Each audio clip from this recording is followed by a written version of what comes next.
चलो बच्चों, आज एक मज़ेदार कहानी सुनते हैं, चींटी और टिड्डा की। एक बार की बात है, गर्मी का मौसम था और एक चींटी कड़ी मेहनत से अपने लिए अनाज जुटा रही थी।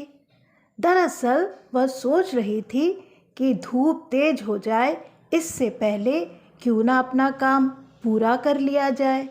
चींटी कई दिनों से इस काम में जुटी थी। वह रोजाना खेत से दाने उठाकर अपने बिल में जमा करती थी। वह पास में ही एक टिड्डा फुदक रहा था। मस्ती में वह नाच रहा था, गाने गाकर जिंदगी के मजे ले रहा था। पसीने से तरबतर चींटी अनाज ढोते ढोते थक चुकी थी। पीठ पर अनाज लेकर बिल की तरफ जा रही थी। तभी टिड्डा फुदक कर उसके सामने आ गया। बोला, प्यारी चींटी, क्यों इतनी मेहनत कर रहे हो? आओ मज़े करें।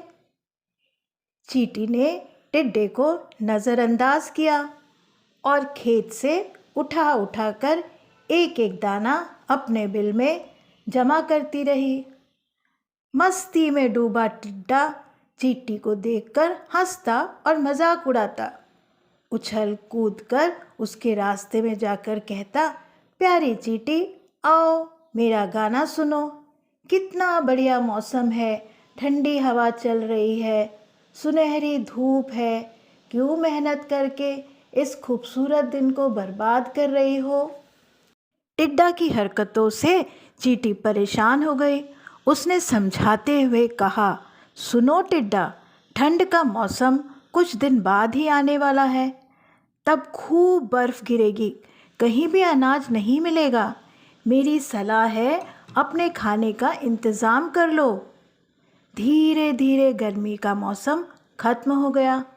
मस्ती में डूबे टिड्डे को पता ही नहीं चला कि गर्मी कब खत्म हो गई। बारिश के बाद ठंड आ गई। कोहरे और बर्फबारी की वजह से सूरज का भी दर्शन नहीं हो रहा था। टिड्डे ने अपने खाने के लिए बिल्कुल भी अनाज नहीं जुटाया था।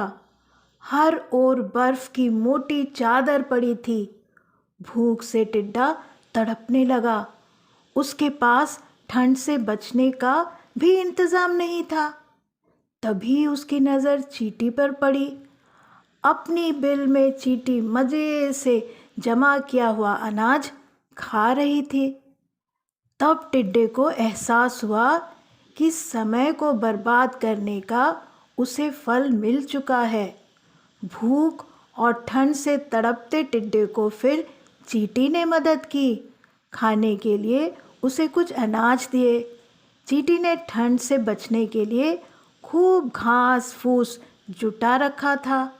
उसी से टिड्डे को भी अपना घर बनाने के लिए कहा। अब बच्चों, इस कहानी से हम क्या सीखते हैं?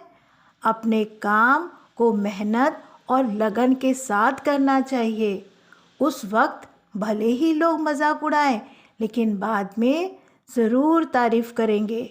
यदि ये कहानी आपको अच्छी लगी हो तो इसे शेयर, लाइक और सब्सक्राइब करें। Thank you.